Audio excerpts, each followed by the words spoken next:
Hello, students. Today we are discussing selectivity in organic synthesis. Actually, uh, I wish to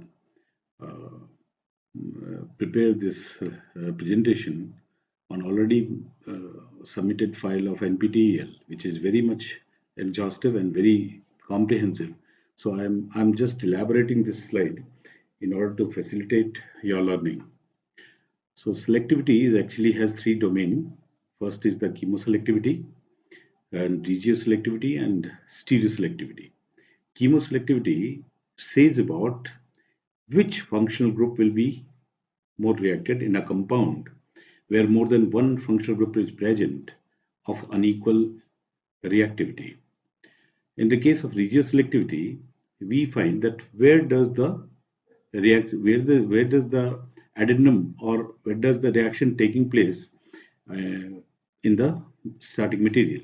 And so this is the where factor what speaks about the regioselectivity. Like when you nitrate phenol, then OH group, since OH group is orthopara directing on account of it is having lone pair of electron over oxygen atom. So it gives rise to ortho and para products. So ortho and para isomers, ortho and para nitrophenol is actually they are regio isomers. But since para is found more in comparison to ortho, and that's why this nitration reaction of phenol is said to be regioselective. Now, stereoselective can have two parts. Stereoselective because we have two dimensions, that is enantioselective and diastereoselective. So reaction, if the reaction has taken place, how it is taking place.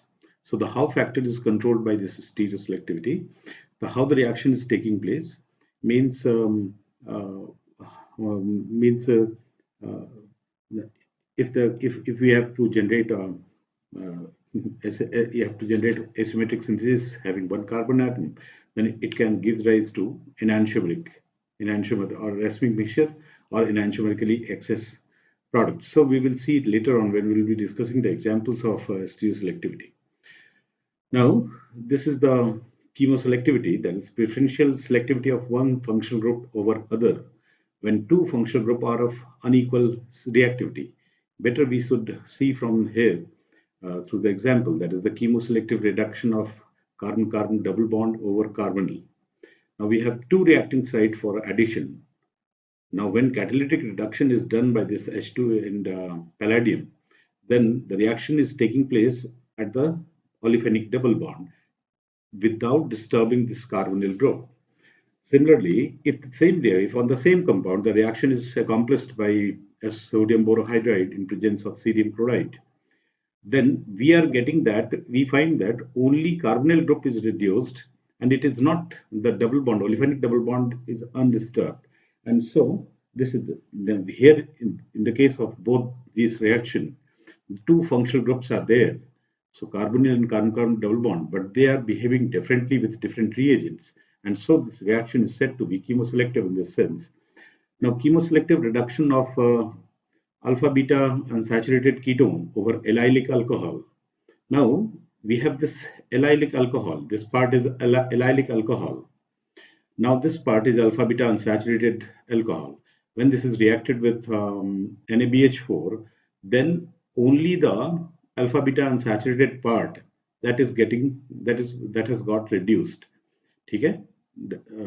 Now, another example, when we find that this compound of steroidal origin, this compound when it is reacted with one equivalent of borane, then the hydroboration reaction takes place, and this double bond over this carbonyl group has got reduced.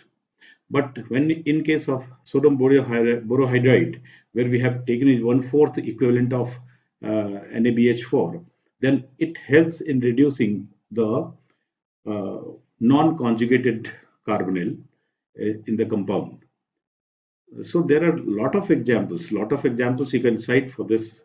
But now see another example that here we have this reaction where the triple bond is there and the triple bond is triple bond and double bond, they are the two sides, but triple bond are being more reactive towards the catalytic reduction. So this triple bond becomes this double bond, and cis-side with cis-side configuration, because the heterogeneous catalysis in case of H2PD adds on hydrogen molecule from the same site of the surface, and that's why we get the cis-side product. And this another example what we can take that here in the case of this compound NaBH4 in methanol, we see that uh, isolated carbonyl group, this carbonyl group, not the ester one, not the, because we have two reducible sites, carbonyl and ester. Only the carbonyl got reduced, then ester is left out. Now, in the case of Clemenson reduction also, we find this is a finer example. In the case of Clemenson reduction, the carboxylic group is not reduced. Instead, the sole carbonyl group is reduced in order to give the CS2. And so we can have a lot of examples for this chemoselectivity. Some examples selective oxidation, in which allylic alcohol over other alcohol, selective oxidation of. Now, here in the case, this part is allylic alcohol, and this is the isolated alcohol part, isolated cyclopentanol part. Now, this ring A, that is conjugated part, this allylic alcohol is oxidized by MnO2 and in presence of chloroform easily, and that's why this is the we have two sites for oxidation, but only one site is getting oxidized. So this is the chemoselective oxidation.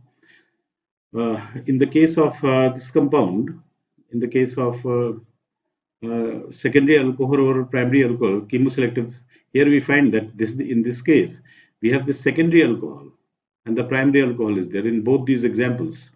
So in the case of secondary alcohol get oxidized easily by sodium silver carbonate in presence of benzene, and also in this compound by hypo NaOCl and in acetic acid medium. Only the secondary alcohol is oxidized better than primary alcohol. Now, now we can have some more example for selectivity, because you might have read from right from your BSc to master's level, you would have come across a lot of reactions of differential reactivity of the functional group leading to chemoselective reactions. Now, the second part is the regioselective, where we have the in the regioselective part, we have this different isomeric presence, different under different condition, leading to isomeric products. So when HBr, this allyl benzene, when this is treated with HBr, then the side chain reaction is there in accordance with the Markovnikov rule. But in presence of peroxide Kharasch effect, the anti-Markovnikov product is obtained. But both these products are isomeric, and hence they are said to be regioisomer. So these two different reactions are actually uh, of different environment. That is, when there is presence of peroxide, then only anti-Markovnikov product is obtained, and when there is no peroxide, then only, because in the presence of peroxide, the free radical mechanism dominates, and in the case of this HBr without peroxide, where the ionic mechanism holds good, and this is the case of hydration of alkene. Now see, in the case of hydration of alkene, when we do this oxymercuration demercuration reaction, this is very much in accordance with the Markovnikov product. This is the Markovnikov alcohol. And now, when the same compound is treated with boron hydride and in THF, then we get this cyclohexanol derivative. So this 1,2-cyclohexanol derivative. Now this is the different product. This is the different isomeric product what we get, and so this is the regioselective, said to be the regioselective reaction. Now, like in the case of this acetylene, that is phenylacetylene. In the case of phenylacetylene, if we go this mercuration industrial preparation type thing, then we get this acetophenone. But when this is hydroborated in presence of alkaline medium, in presence of peroxide and alkaline medium, it gives rise to uh, formyl group, leads to the formyl group. Another example for this is Bitch reduction. This is a very noticeable reaction for Bitch reduction, that we are getting it that from lithium in ammonia in presence in alcoholic medium. They give rise to, since OMe is a methoxy group is electron donating in nature, carboxylic group is electron withdrawing in nature, and that's why the product is designed based on the basis on the directive influence of the group present, whether it is electron donating or electron withdrawing. It depends on the nature of the product, because in the case of electron withdrawing group, the radical comes over the carbon which bears the carboxylic group, and because it is electron deficient, this is electrophilic. This becomes electrophilic, and so the electron provides its or mitigates its hunger, and that's why the double bond engages in this fashion. Now, for another regioselectivity thing, we must mention the regioselectivity of Diels-Alder reaction, which is taught fundamentally from bachelor's undergrad classes. That when we are subjected to this methyl vinyl ketone, when this is added to butadiene derivative, then we get the major product in which the carbonyl group is proximal to the R. Okay? So we have different products, that is major and minor, and that's why and both are regioisomers with respect to each other, and that's why this reaction is regioselective. In the case of this stereoselectivity, it has two parts. It has two parts. One is enantioselective and another is diastereoselective. As we know that diastereomers are formed through Cram's rule, in accordance with the Cram's rule or Felkin-Hahn model, in which there is the presence of one chiral center already, and which causes asymmetric induction of the incoming reaction. Uh, that is, whether hydration is taking place or whether this reduction is taking place. That is guided by some empirical rule, that is the Gram rule or Felkin-Hahn model. But in the case of enantioselective reactions, it says that in case of enantioselective reaction, it says that reaction produces two enantiomers of the product in unequal amounts. Now see this example. Here in this example, this benzaldehyde molecule is prochiral. It has the printed version, printed side, where we have this from O, the highest preference is according to CIP sequence rule. This 1 and this benzene ring is 2, this hydrogen is 3, and that's why that comes anti-clockwise. So this is the S side. The opposite of this side, what is rear from the paper, uh, that will be S. That will be R, clockwise. That will be clockwise. And so when this is treated with dimethyl zinc, then the methyl group comes from either the front side or from the back side, rear side. So front side is said to be said to have 91% enantiomerically excess, because it leads to the formation of 95.5% S S reduced product and only 4.5% of the R product. So this is the enantiomeric excess. E stands for enantiomeric excess. In the case of the compound given here, for the diastereoselective reaction, in which we find that pH, Me, and H, this carbon is already asymmetric, and which on treatment with the Grignard reagent, the pH group has to come in. So the pH will come in accordance with the Cram's rule or the Felkin-Hahn model.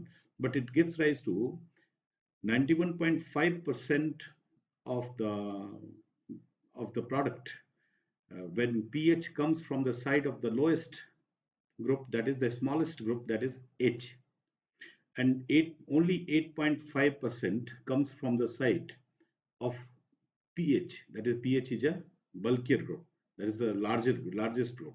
So this is the stereoselectivity or diastereoselectivity in this case.